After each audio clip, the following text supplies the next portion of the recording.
السلام علیکم. یہ ایک اہم سوال آیا ہے.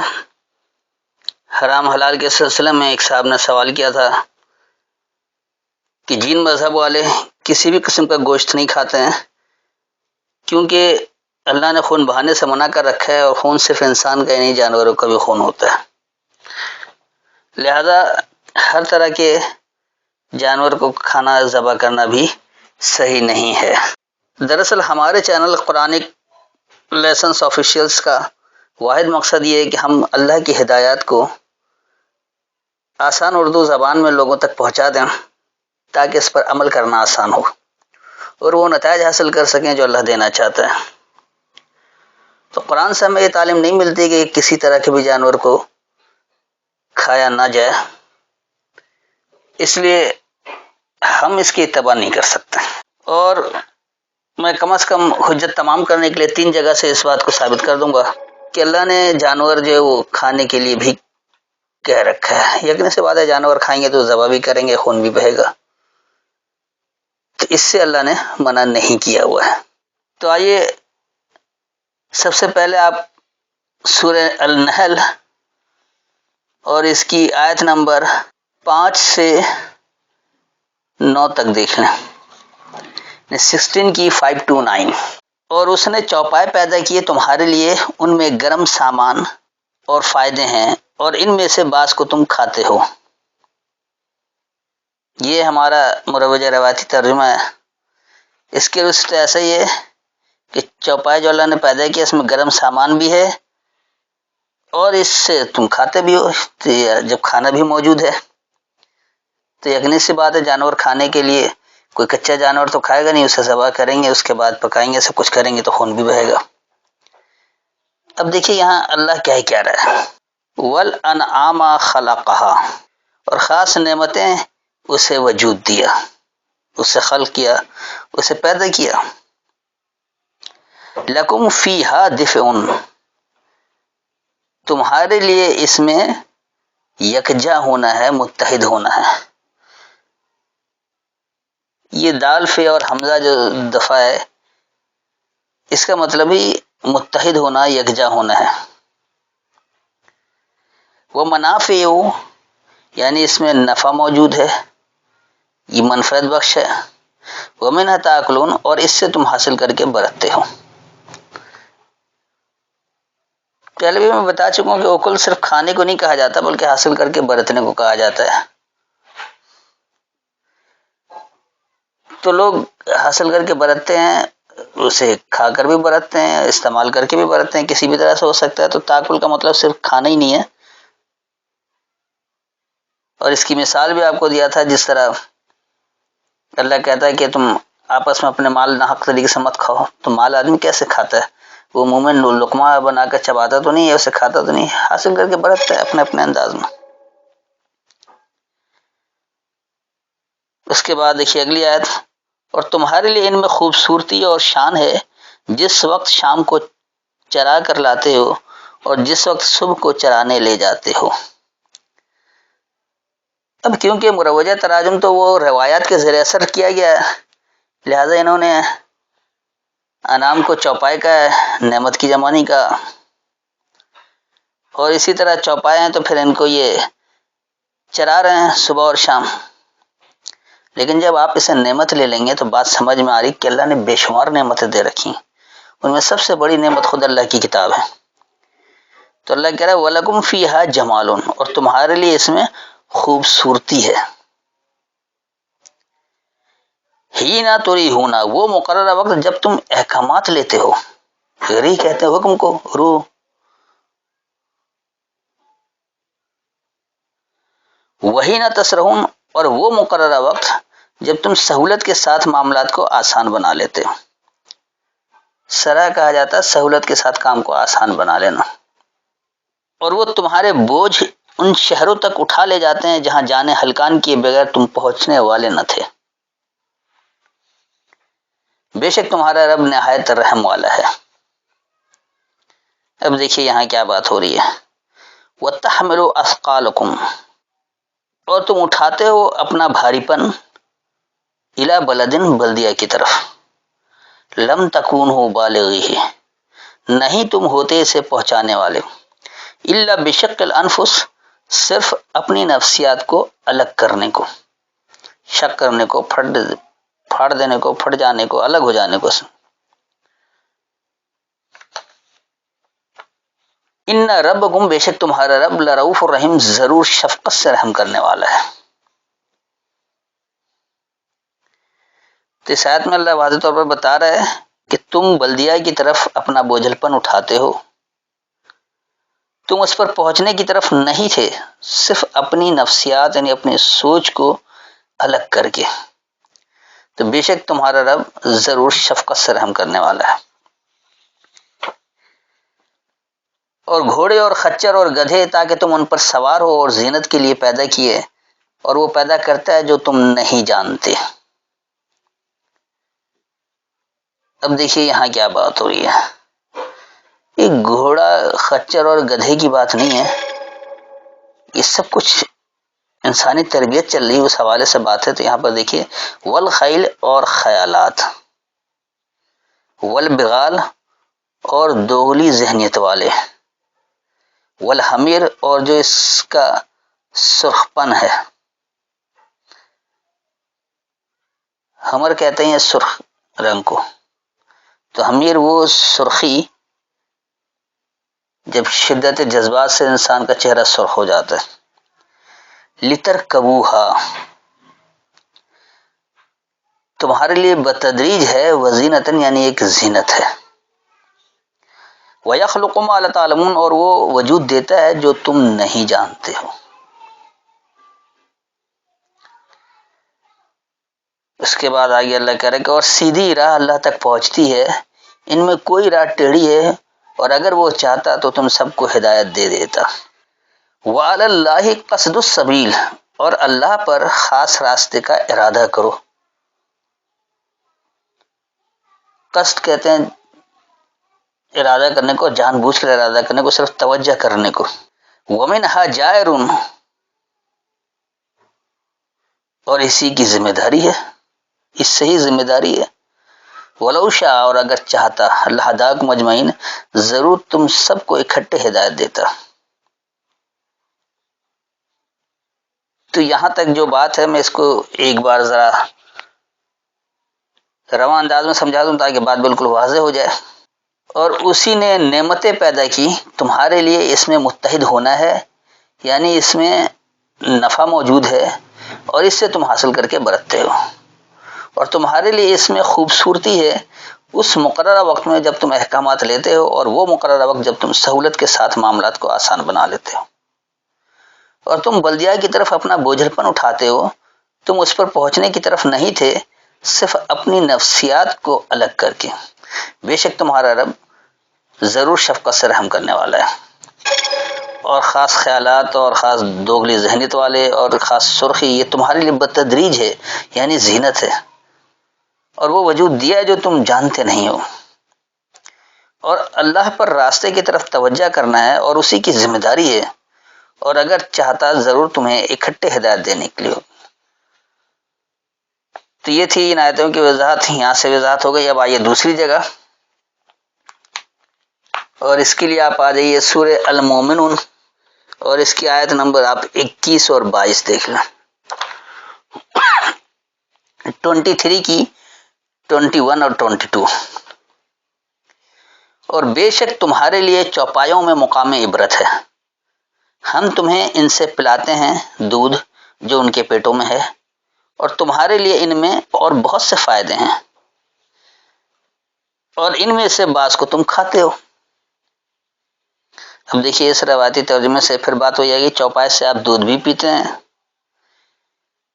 اس کے پیٹ میں جو کچھ موجود ہے بہت کچھ منافع بھی ہے اس میں، اور اسے کھاتے بھی ہو۔ تو یقینی سی بات ہے جب کھائیں گے تو ذبح بھی کریں گے۔ تو آئیے دیکھیں یہاں حقیقت میں بات کیا ہو رہی ہے، اس کو بھی سمجھ لیں۔ وَإِنَّا لَكُمْ اور بے شک تمہارے لیے، فِي الْأَنْعَامِ خاص نعمتوں میں، لَعِبْرَةً ضرور عبرت ہے۔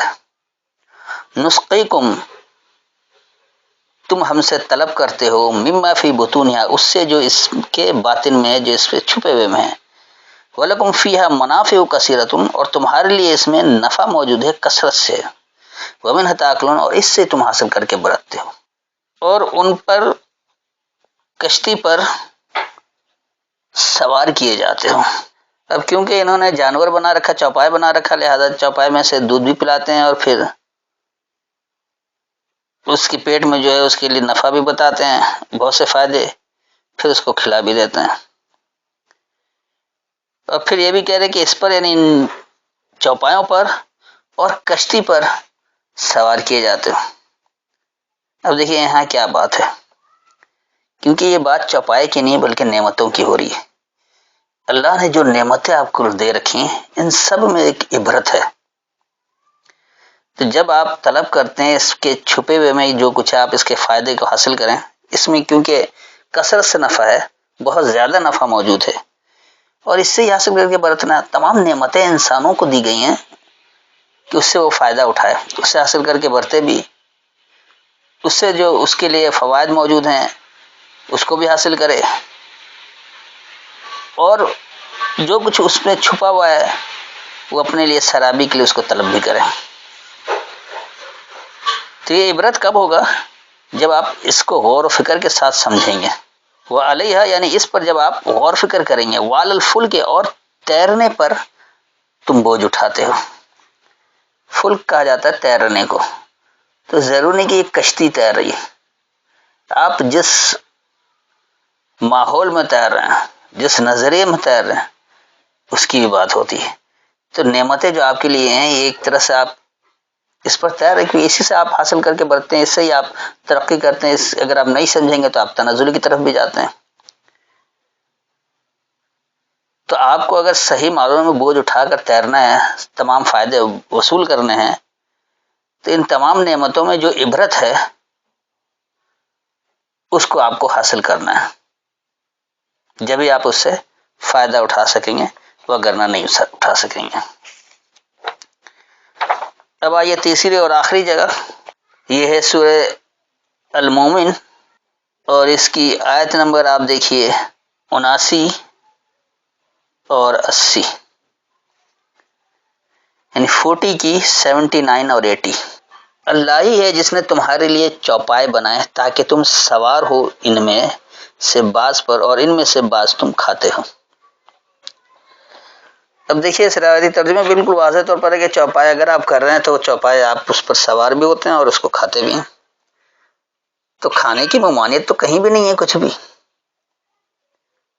یہ کیسے ہو سکتا ہے کہ اللہ جانور کا خون بہانے سے منع کر رہا ہو؟ اب دیکھیے یہاں اصل میں بات کیا ہے۔ اللہ الذی، اللہ وہ ہے جو کہ جعل لکم الانعام، بنایا ہے تمہارے لیے نعمتیں، لترکبوا منہا، تم حاصل کر کے برتنے، رکب کہا جاتا ہے ترتیب وار کو، تو تم ترتیب وار کرنے کے لیے ہو اس سے، ومنھا تاکلون، اور اس سے ہی تم حاصل کر کے برتتے ہو، اور تمہارے لیے ان میں بہت سے فائدے ہیں، اور تاکہ تم ان پر سوار ہو کر اپنے دلوں کی مراد منزل مقصود کو پہنچو، اور ان پر اور کشتیوں پر تم لدے پھرتے ہو۔ اب دیکھیے یہاں پر اس روایتی ترجمے سے ایسا آ رہا ہے کہ ایک تو یہ جو چوپائے ہیں اس میں بہت سارے فائدے ہیں، اور تم سوار بھی ہو تو تاکہ منزل مقصود تک پہنچ جاؤ، اور پھر تیرتے بھی ہو یعنی کشتیوں پر لدے پھرتے ہو۔ اب شاید ان مترجموں کے ذہن میں دو ہی طرح کی سواری آئی، خشکی پر اور پانی میں، تو کشتی میں پانی میں تیر رہے ہیں اور خشکی پر جانوروں کے اوپر سواری کر رہے ہیں۔ فضا میں تیرنا شاید ان کو پتہ نہیں تھا اس وقت، لوگ ہوا میں بھی تو اڑتے ہیں، آج ہیلی کاپٹر ہے، ہوائی جہاز ہے، اور بھی بہت سارے طریقے ہیں جو فضا میں تیر رہے ہیں، فضا میں اڑ رہے ہیں۔ تو یہ باتیں انہیں معلوم نہیں تھی، اس لیے ان روایتوں کو یہاں فٹ نہیں کر سکے، ورنہ ہو سکتا ہے اس کے لیے بھی کوئی راہ نکال لیتے۔ تو دراصل دیکھیے کہ یہاں بات کیا ہے، وَلَكُمْ فِيهَا مَنَافِعُ، اور تمہارے لیے اس میں نفع موجود ہے، وَلِتَبْلُغُوا عَلَيْهَا، اور تمہیں پہنچنے کے لیے اس پر حاجتاً، ایک حاجت، فی صدورکم، تمہارے مرکزوں میں، وعلیہا، اور اس پر وعلی الفلک اور خاص تیرنے پر تحملون تم بوجھ اٹھاتے ہو. تو دیکھیے یہاں پر جو اللہ نے وضاحت کی ہے کہ اللہ وہ ہے جو تمہارے لیے نعمتیں بنایا ہے، تم اس سے ترتیب وار کرنے کے لیے ہو، یعنی ہر چیز کو اچھی طرح سے سمجھ کر اس کا فائدہ اٹھانے کے لیے ہو، اور اس سے ہی تمہیں حاصل کر کے برتنا ہے. تو جتنی نعمتیں ہیں اس سے فائدہ اٹھانے کے لیے آپ کو اس کے دیے گئے پیمانے کو سمجھنا پڑے گا جو اللہ نے مقرر کر رکھا ہے، جبھی آپ اس کا فائدہ اٹھا سکیں. تو ترتیب وار اگر آپ صحیح سے سمجھیں گے تو بے انتہا فائدے حاصل کرتے ہیں. اسی لیے آگے اللہ کہہ رہا ہے کہ اس میں تمہارے لیے نفع موجود ہے، اور تم اس پر ایک حاجت پہنچانے کے لیے ہو جو تمہارے مرکزوں میں ہے، اور اس تیرنے پر جو تم بوجھ اٹھاتے ہو.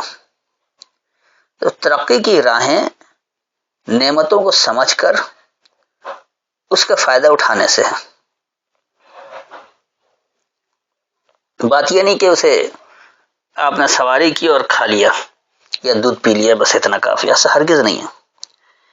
یہ نعمتیں ایسی ہیں کہ اسے آپ ترتیب وار کرنے کے لیے، جب آپ ترتیب وار نعمتیں کریں گے تو اس سے نہ جانے کتنی چیزیں مزید ایجاد ہوتی ہیں. آج دنیا کی جتنی ترقی ہے، جتنا کچھ نئے سرے سے فائدہ اٹھا رہے ہیں، وہ سب کچھ نعمتوں کو سمجھنے کی وجہ سے، اسے ترتیب وار کرنے سے.